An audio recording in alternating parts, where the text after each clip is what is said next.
scrimmage number 2 go? You know what, it started off the opposite of scrimmage number 1 with the defense coming out and playing, pretty solid defense there for the first 4 drives, and the offense really made some adjustments to some of the things the defense came into that scrimmage with, and it ended up flipping pretty quick. So it was good to see that the offense stayed with it, made some in-game adjustments, and hit some explosive plays, rattled off a 75-yard run, for a touchdown, and it was back and forth from there. So it was really good to see that not only did the defense respond and how they started the scrimmage, but more importantly, how the offense then responded within the scrimmage. And it was good to see again that, there was over 11 guys with at least 2 receptions on offense. The run game was solid. It was there was a couple explosive runs, but overall, the offense ran the ball for 3.8 a rush. So there was improvement there from last week for the defense. But the offense had a lot more explosive plays through the pass game.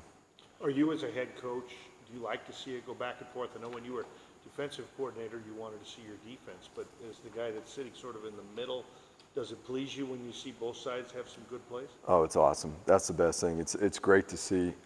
As we started moving through the scrimmage there in the first couple drives, and the defense was pretty stingy, what I wanted to see the most was, come on, boys, let's respond from the offense side. What adjustments are we going to make off of the things that the defense was doing differently? And they did, and it was awesome to see.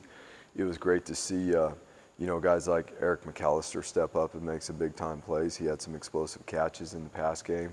It was, George had a long run in the scrimmage to help get things going as well. So it was good to see those things happen. You mentioned last week that this week was going to be a separator week. Who separated themselves this week?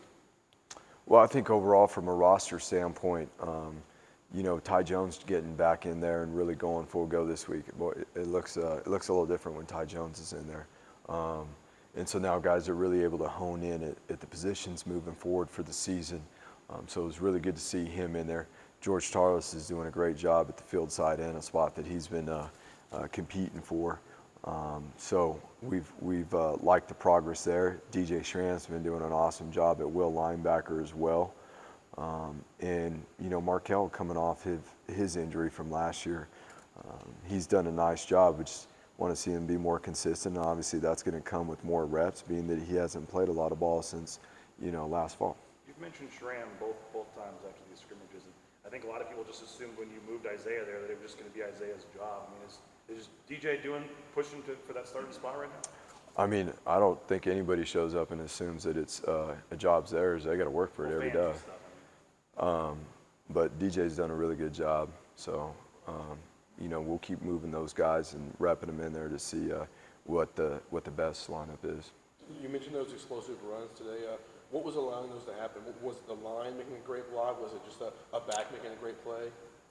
One in particular that went for 75 yards. It was the whole offense. There was wide receivers involved in the blocking scheme, and they actually did a really good job to spring George, and they weren't going to catch George when he got in the open field. So it was George that had the long run? Mm-hmm. Okay. All right, Andy, after the scrimmage, I mean, touch on it a little bit, but your overall feeling, I mean, are you guys where you need to be at this time of fall camp? Yeah, we're really excited about where we're at right now. I mean, today's scrimmage was, in duration, in time, was about the same length of what a game is, the average game. From a rep standpoint, the Blues got reps that would take them right there into the rep count was right there of what it would be in the beginning of the fourth quarter on average. So it was really good, being that the guys got great work in, situational work, improved in different areas. And again, as a team, if we're going to improve, it is going to go back and forth. Otherwise, one side's getting better and the other one isn't, by the nature of it. So it was good to see it go back and forth today. It was good to see the guys grind through it, out there in the heat in the hottest part of the day. So it was a really good scrimmage. I know you're probably not going to tell us, but I mean, for you guys internally, when's the depth chart set? When do you guys now have to make some of these calls? You're right. Here soon. When you look at this year's team, versus last year's team 2 weeks out? How much deeper do you think you are? How much do you think Yeah. you have as far as bodies that you'd be willing to put in at key times in the And year? that's why we've been able to practice the way we have and build that depth to get the reps, because of the way we've been able to recruit and develop this team this year. And, to your question, there's plenty of guys there's 2 guys that can be the ones. And I know there's only 11 that get to step on the field at one time. But the benefit of the way these guys have been training and preparing is we have multiple guys, at almost every single position that can jump in there, and it doesn't fall off very much. And in a lot of cases, it doesn't fall off at all. You mentioned explosive plays in the past game. I hate to bring up his name again, but Khalil was explosive after the catch. Were guys explosive after the catch? Was it guys going over the It was a top? combination. Yeah, Jay, it was a combination day. There were some shots today, some vertical routes, some really good catches. Cole Wright showed up today, had a one-handed catch down the sideline. Like I said, EMAC had a couple, and then there were, a couple catches, and then some yak after it. So it was good to see it was happening in multiple ways. The running backs caught the ball out of the backfield in some certain situations too, and did some really good things with the ball. Caden Dudley showed up today out of the backfield as well. He put his pads down on one of the DBs and did some really good things in the run game. And so we're excited. That's why you give guys opportunities, and they've been working really, really hard to make the most of them. Sounds like the running game is kind of clicking so far this fall. Outside of the obvious, a healthy George Ronnie, what's been the difference from your perspective? I think it's the whole offense. Again, today on the long run, the wide receivers were as much to do with it as the offensive line was. And you give George a hole like that, and George creates a lot on his own when there's not a lot there, let alone if you give him some space. So I think coming into this, obviously, we felt good about the guys we had in place in the backfield, but we needed to see them do it, and we've been able to see that with George, with Ashton, with T. Crow. Caden Dudley has obviously showed up, and Elion has been a great addition as well. So KB's been doing a good job with those guys, and obviously, they've got to have that offensive line clicking on all cylinders, and those guys have been doing a tremendous job. The practices, and especially in the rundown situations, it has been extremely physical. I guess technically fall camp's ending, right, with school Right. starting, I guess. Is this kind of the time you set the depth chart, you flip to Oregon State? Is this kind of that transition period these next couple days, or? Yeah, we flip and move on to more opponent scout stuff, but there are still things that we need to work on coming out of camp that we want to continue to bank reps on. So the depth chart, to answer your question, is guys are always competing. Every single day. Guys aren't just going to show up here and think, well, I'm the guy. It's competition every day. How about the competition at the backup quarterback spot? How those guys look? Yeah, so those guys, both those guys did some really good things. Again, that's the group that Eric McAllister was in with, and he caught some deep balls there, and so they connected down the field. It's just the consistency for them and taking what the defense gives them. And, if there's not anything there for them, to move on to the next play. But the strides we've seen from both Talon and Sam have been huge, both in the run game and in the pass game. And those guys have a lot on them. So really for them, it's going to be the continuation of how they continue on here through the next week with the opponent scout reps and how they handle their preparation, because that's a huge thing at quarterback too that's defining, that is quite different than it is in fall camp. How you handle your preparation for an opponent and get yourself prepared to handle those reps as a backup, because everybody knows a backup doesn't get it, that many reps. I feel like you've covered you for this program for a while now. During fall camp, there are good days and there are bad days. But I gotta say, I don't feel like we've really heard about any bad days. How consistent have the guys been? Well, I'll say there's been maybe 1 or 2 days where we weren't starting the way it had looked, and the guy snapped out of it and got going. And that is way different. And it didn't take much through the coaches and the leadership and guys going, and then boom, we were right back in it. And that's what it's going to take. You know what? Teams that are consistent and do great things and have talent, that talent then shines. But talent's talent. If you don't work every single day, you're not going to meet the expectations that you're capable of. Was that the case last year? I mean, did the guys at the practice started slow? Would they have snapped out of it as quickly, as they are right now? I mean, we talked about rebuilding the foundation and stuff. How happy are you to see stuff like that? There is a tremendous improvement just with the overall consistency with how they work. And they know that, and they take great pride in that now. They take pride in that. Last year, we didn't know to what extent that needed to be. They know now, and they take pride in meeting that standard every day because they know there's a lot of other teams out there working to handle. Sorry. We're going to let them. No, let's let them walk in here. Come on, Vin. Jump in this interview. You sure? Is it the quarterback now this week? Yes. Have you seen him throw at practice?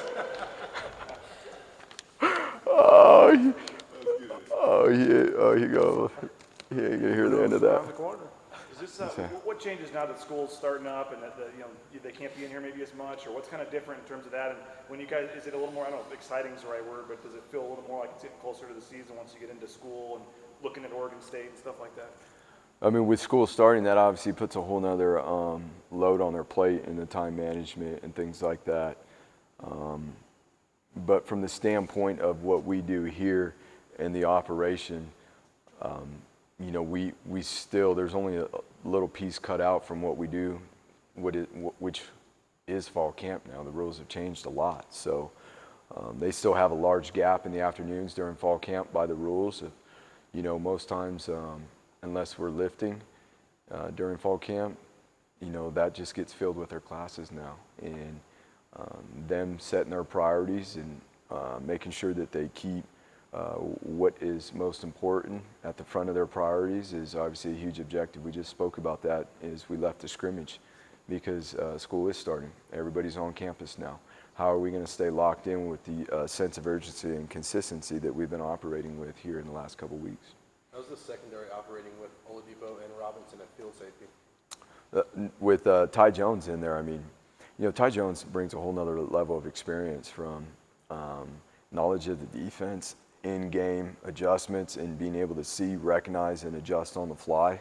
So, that's a position right there that obviously we'll carry on into this week, to see who best suits to go on the field first. But they're both going to play. They both have done a really good job in their second year with the time they've gotten on the field. It's much improved from where they were last year, as you would expect, them being younger guys. You mentioned George Tarlos a couple times too. Is he, when you get a guy for 1 year, it's just they want to come in obviously to make an impact. You bring him in to make an impact. Is he to this point done and played like you guys hoped he would when you signed him? Yeah, he's grown. He's a totally different player than what he was when he first got here in the spring, and he'll tell you that. But I'll tell you the only reason why he is because he's one of the hardest working guys on this team. He spends so much time here. He's one of the first guys here every single morning getting his body ready, making sure that he's squared away, and he wants to do his best for this team.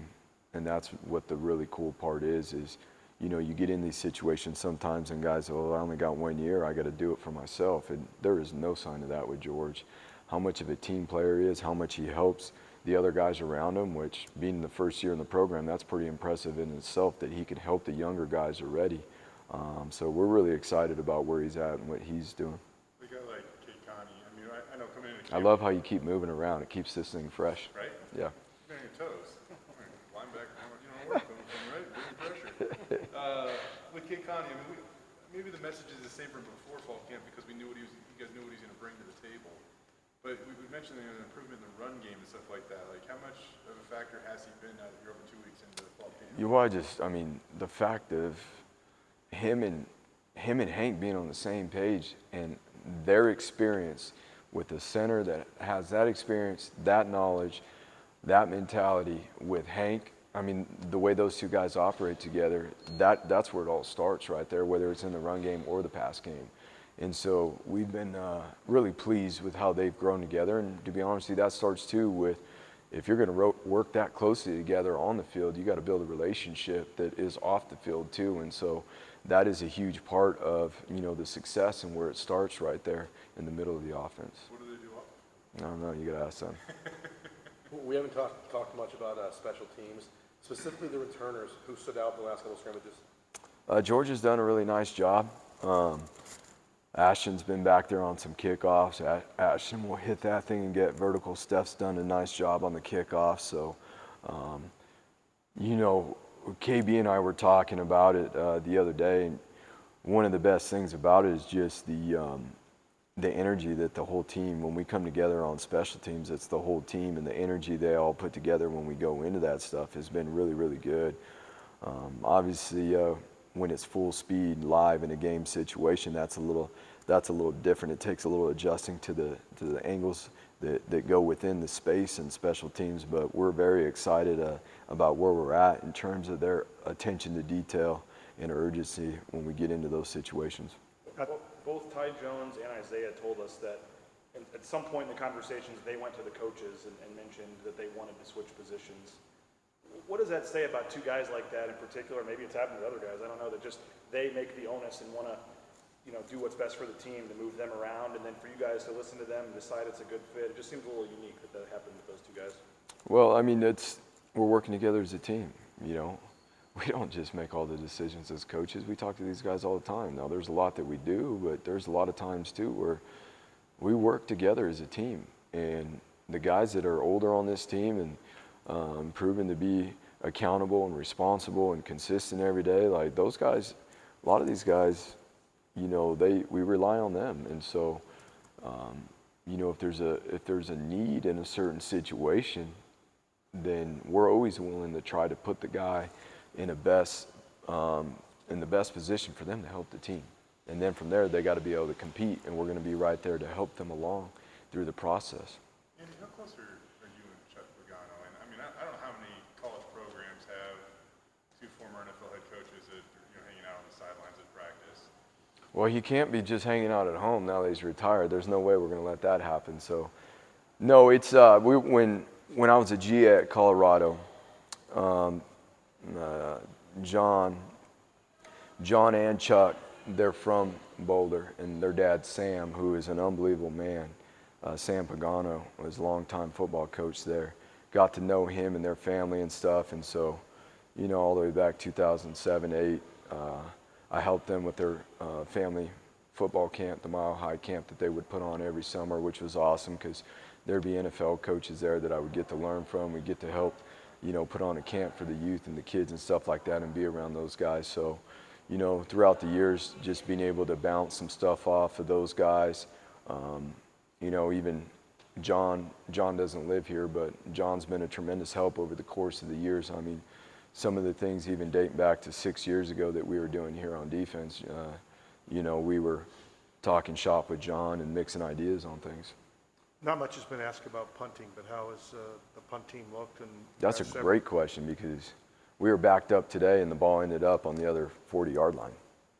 So we were in a situation at the end of the half and we needed a punt, and it was pretty impressive. The punt operation has been really, really good. Really between James had a phenomenal day today, and Will's right there with him and doing some incredible things. The kickoffs today, they need to be that consistent every single time we step on the field because that eliminates a special team when they're out the back of the end zone. And so we need to continue to see that from those guys because those are game changers. And our guys know that, and they know we appreciate them, and they know that the team appreciates them when they operate that way. One more, actually specifically about Hank. Going back and listening to the soundbite from him earlier, and he just said that something about the way that he shows up every day, is the way that he's emphasizing things. So have you seen a change at all in Hank? Yeah, for sure. And if so, what It is that, and that's probably, you guys asked when we started camp, like, what do you want to see Hank do? It's like nothing different than what we've talked about all year. Keep it simple. Just like we've talked about with everybody and how they show up to this building, Hank's a leader. And he's not just a leader of the offense. And when you're the quarterback, you're a leader of the team. And not just Hank, but the rest of those guys too. And so how you show up here every single day and your urgency and your preparation is an example to the rest of the team. And you know what? To the coaches too. And that's the impact that that position has on a program. And then obviously what comes from that, the results, you know, what happens on the field, what you put into something is what you get out of it. So there's been tremendous improvement, you know, in all situations up and down the field, whether it be down and distance situations, field zone situations, clock situations. There's been tremendous improvement, but we still have a jump to make here going into this last week. You were here with Ripon as a senior, if I believe. I don't know what you had at Oregon the 2 years you're there, but what kind of an edge does a 4-year starter give a team? Yeah, I mean, that's, again, what we were just talking about. By the time a quarterback's a 4-year starter now, he's probably on the level of a coach in terms of his knowledge. You know, obviously Hank missed some time being hurt earlier on in his career and stuff like that, but Hank's been around here for a while. The biggest thing for him now is being the second year into the same system, you know, and those things. So we're excited about the growth, and there's, you know, obviously there's plenty of room for more as well.